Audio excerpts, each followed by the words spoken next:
tendo o mestre Sala provado a água transformada em vinho, não sabendo de onde viera, se bem que sabiam os serventes que haviam tirado a água. Chamou o noivo e lhe disse: todos costumam pôr primeiro o bom vinho, e quando já bebem fartamente, servem o inferior. Tu, porém, guardastes o bom vinho até agora. Na segunda mesa estão aqueles que estão imbuídos de justiça própria. São os religiosos. São aqueles que se apresentam como os iluminados da vida. Eles têm solução para tudo. Eles resolvem tudo. Eles conseguem realizar tudo o que querem. Estes recebem o vinho da autossatisfação. E aí eles não precisam mais de Deus. Embora eles professem Deus, embora eles falem de Deus, eles não querem conversa com Deus. Eles não querem acordo com as normas divinas. Os fariseus, quando estavam orando, lá em Lucas 18:11, ele diz o seguinte: o fariseu orava posto em pé, e ele orava de si para si. Ele orava de si para si mesmo, desta forma: Deus, graças te dou, porque não sou como os demais homens, roubadores, injustos, adúlteros, nem ainda como este publicano. Essa taça, ela traz a satisfação pessoal. A pessoa acha que ela é melhor do que todo mundo. Ela acha que ele é o melhor crente da igreja. Ele acha que ele é o único pastor da igreja. Ele acha que ele é o único cantor. Ele acha que ele é o único sanfoneiro. Ele acha que ele é tudo, e que se ele sair ou se ele morrer, as coisas vão se acabar. Ele começa a se achar melhor do que todo mundo. Tem gente que vive dessa natureza. Existem muitas pessoas que estão por aí nas internets da vida, que você percebe isso o tempo inteiro.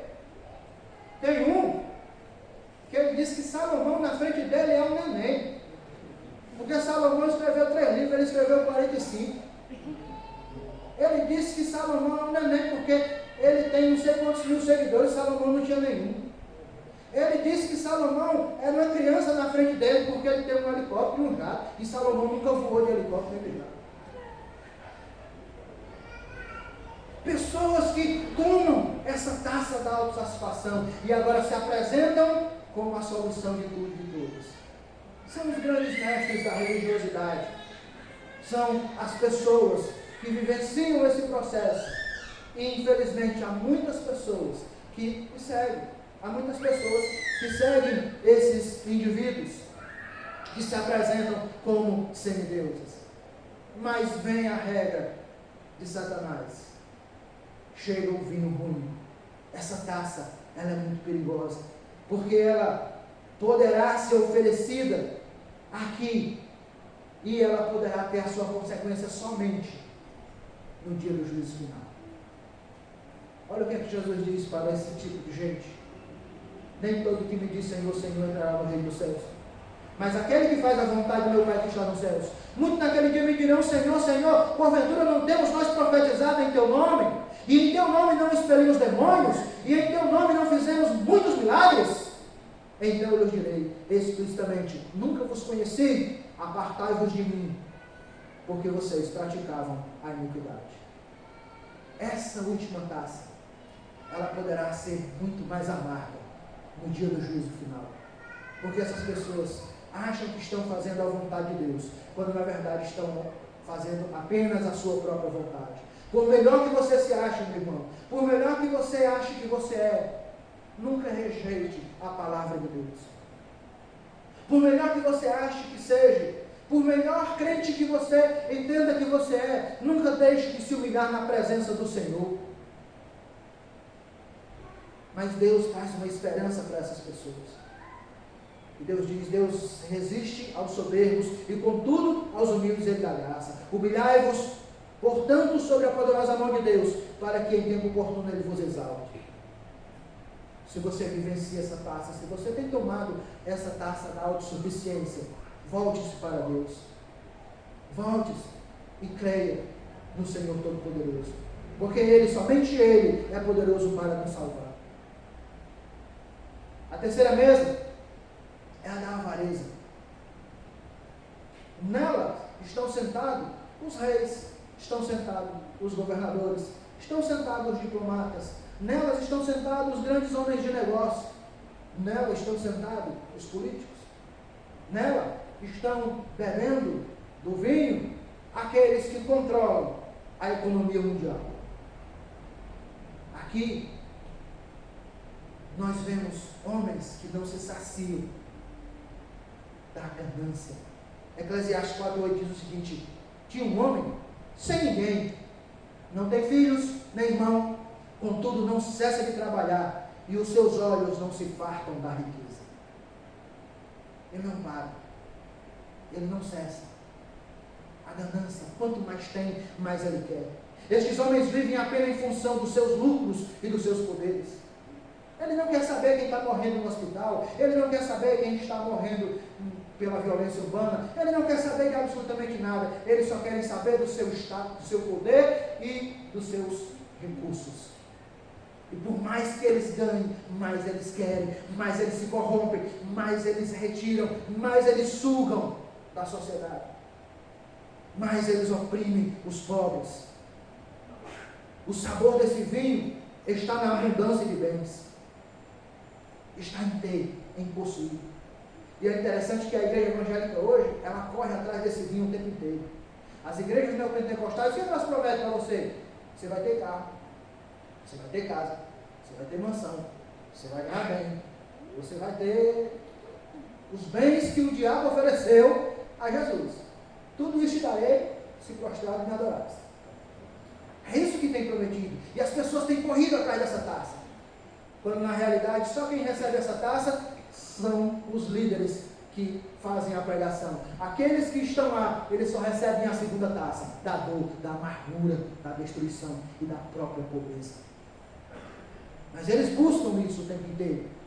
O sabor desse vinho está nessa abundância. Eclesiastes 5:10 diz: quem ama o dinheiro jamais dele se fartará, e quem ama a abundância nunca se farta da renda. E isso é uma vaidade que está estabelecida no coração do ser humano. Essa taça é prazerosa e ela é cobiçada.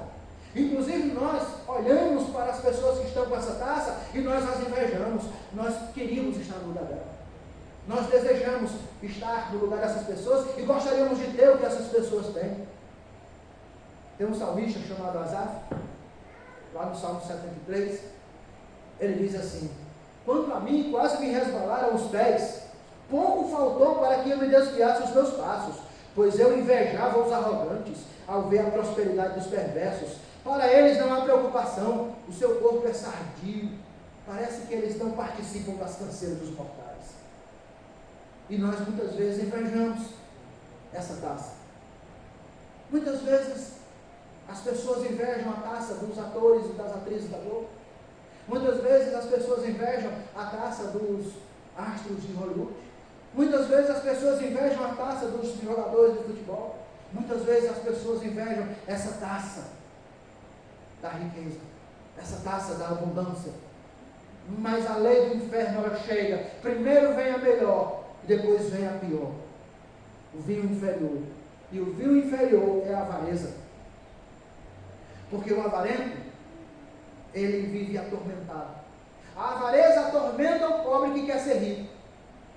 E a avareza perturba a mente do rico que quer ser mais rico. O fato é que tanto um como o outro vive perturbado, vive atormentado.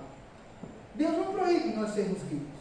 Pelo contrário, Ele disse que se nós o obedecêssemos, na nossa casa haveria prosperidade e riqueza, mas não com avareza. Porque o avarento não herda no reino dos céus.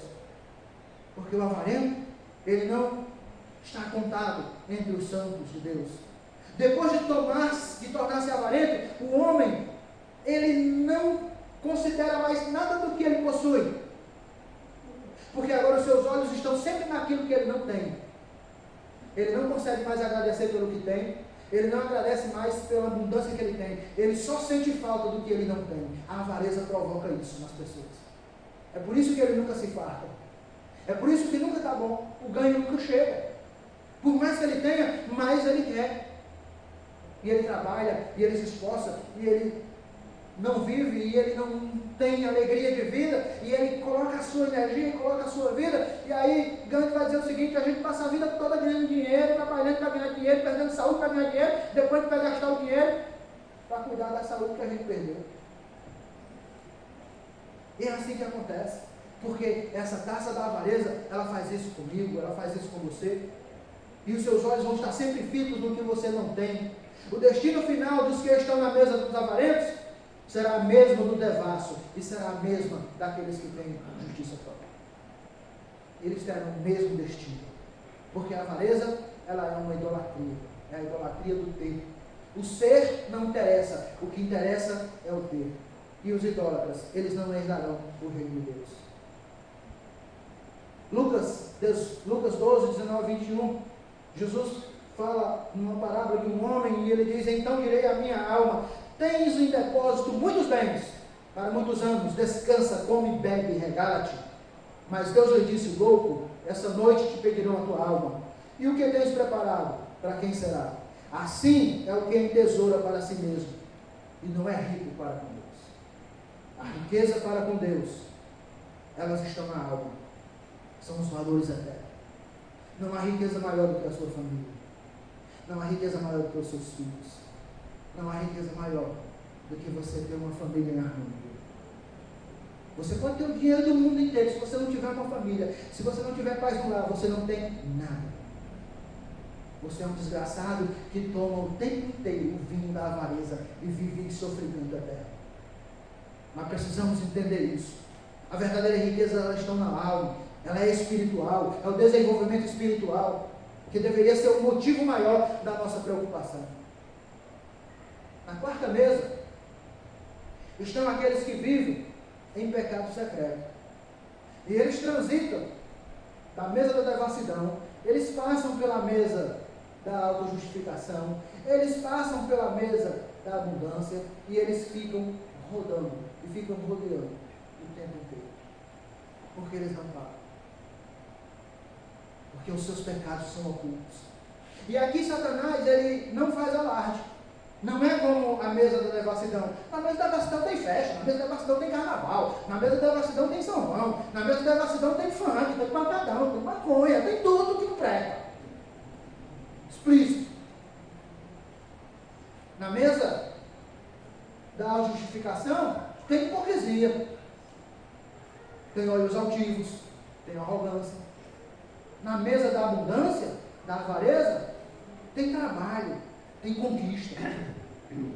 Mas na mesa do pecado oculto, Satanás não faz alarde. Você não vê.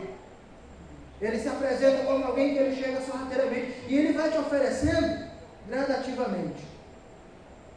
E você vai tomando aquela taça e sentindo prazer. Olha o que a Bíblia diz em Provérbios 9,17. As águas roubadas são doces. O pão comido às ocultas é agradável. E é assim que vai acontecendo. Como é que acontece a destruição de um casamento por conta de um adultério? Com águas roubadas e com pão escondido. É assim que vai acontecendo. E vai acontecendo tudo lentamente, vai acontecendo de forma que as coisas vão surgindo. E a pessoa que está tomando esse vinho, ele sente aquele misto de emoção com medo. Mas aí depois ele não consegue mais sair. Porque depois desse vinho, Satanás traz um outro vinho. Traz o vinho da consciência. E a pessoa começa a dizer: o que foi que eu fiz? O que eu estou fazendo? Por que eu estou fazendo isso? Mas ele continua trazendo o vinho. E você vai tomando aquele vinho, vai tomando, vai tomando, e vai tomando o vinho. E essa taça, ela tem um diferencial. Ela vai ser exposta aqui em vinho. Porque a Bíblia diz que não há nada que nós façamos em oculto que fique encoberto. Lucas 12:2. Nada há encoberto que não venha a ser revelado, e oculto que não venha a ser conhecido. E de repente chega a segunda taça. E o pecado é encontrado. E a frequência, ela chega e ela me dá uma marca dentro do meu ser. E o pecado vem. E é assim que nós vamos tomando essa taça. E aí a gente vê homens que dirigiam reuniões, homens que tinham o seu ministério fantástico, homens que eram extremamente usados por Deus. De repente, é exposto que ele toma essa taça do pecado oculto. Eu lembro da minha adolescência, tinha um pregador norte-americano chamado Jim Swaggart, e todos os sábados eu assistia a pregação, aquela pregação fantástica, maravilhosa. E aí um dia surge uma notícia que ele tomava essa taça do pecado oculto. E ele, às ocultas, ele andava em bordéis nas cidades por onde ele ia pregar. Sabe quando foi que aconteceu isso? Ele chegou no Monumental de Nunes, na Argentina, e ele disse: estádio lotado, gente na arquibancada no campo. E ele disse: hoje o Senhor precisa de mim.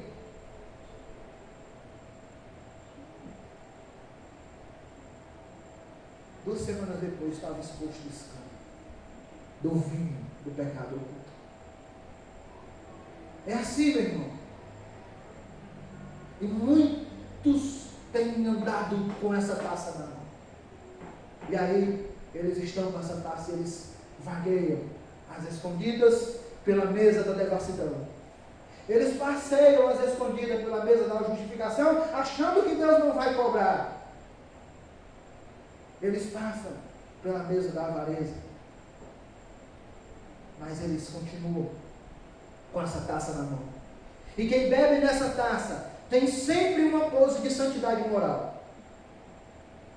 Quem bebe nessa taça se acha melhor do que todo mundo e vive condenando geralmente o pecado que ele pratica.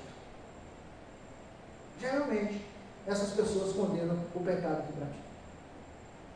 Então esse banquete de Satanás está posto.